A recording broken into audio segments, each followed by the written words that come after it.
গণতান্ত্রিকভাবেই থাকতে চাই, নিজের স্বাধীনতা চাই। এখন একটু বেশি ডাকাতি হচ্ছে, এটা জানি না হয়, এটাই আবেদন সরকারের কাছে। সরকারের কাছে প্রত্যাশা তো অনেক, দুর্নীতিমুক্ত দেশ চাই।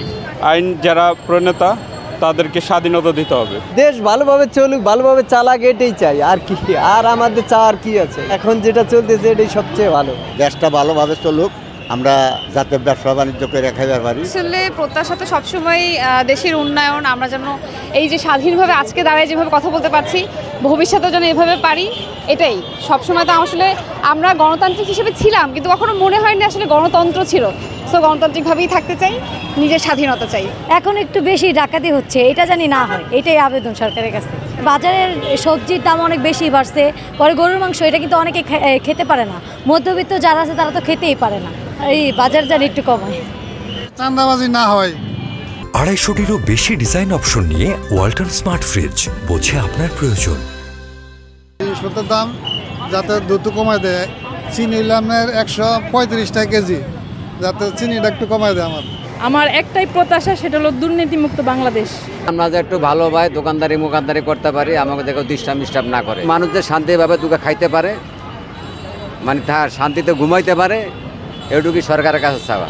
দেশ যেন শান্তিভাবে চলে, আমরা এটাই চাই জনগণের। সবাই যেন সব কিছুতে ন্যায় বিচার পায়, কোনো অরাজকতা এইসব যেন আমরা না দেখতে পাই আর কি। এটাই আমাদের মানে কাম্য নতুন সরকারের কাছে। যে আমাদের দেশে শিক্ষা ব্যবস্থাটা ভালো ছিল না, এখন শিক্ষা ব্যবস্থাটা ভালো করতে হবে, যেন আমাদের বাচ্চারা মানসম্মত একটা শিক্ষা পায়।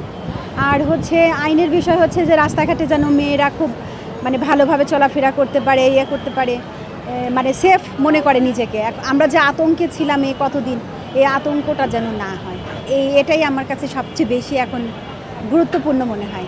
নতুন সরকারের কাছে আমার এই প্রত্যাশা যে আমরা যারা সাধারণ জনগণ আছি তারা যেন দ্রব্য মূল্য থেকে শুরু করে এবং কি রাষ্ট্র পর্যায়ে যে ভ্যাটগুলো আছে সেগুলো যেন কমে।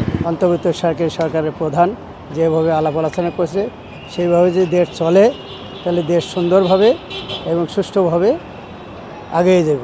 দেশটা যেভাবে নতুনভাবে তারা মেকিং করতে চায়, এটা আমাদের কাছে আরও সুন্দরভাবে যাতে তারা মেকিং করতে পারে। আমাদের যেসব জায়গায় দুর্নীতি মানে প্রশাসনিক ব্যর্থতা ছিল, সেগুলো যাতে আবার নতুন রিস্ট্রাকচার করতে পারে। আমাদের রিস্ট্রাকচারটা হচ্ছে মেইন কনসার্ন।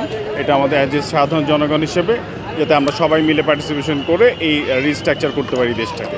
যে কয়দিন তত্ত্বাবধায়ক সরকার থেকে থাকবে এবং সে তার দায়িত্ব সুচারুরূপে পালন করে এবং সকল দলের সাথে পরামর্শ করে তার সময়ের মধ্যেই সে সাধারণ নির্বাচন দিয়ে জনগণের ভোটের অধিকারটা ফিরিয়ে দেবে, এটাই আমাদের প্রত্যাশা।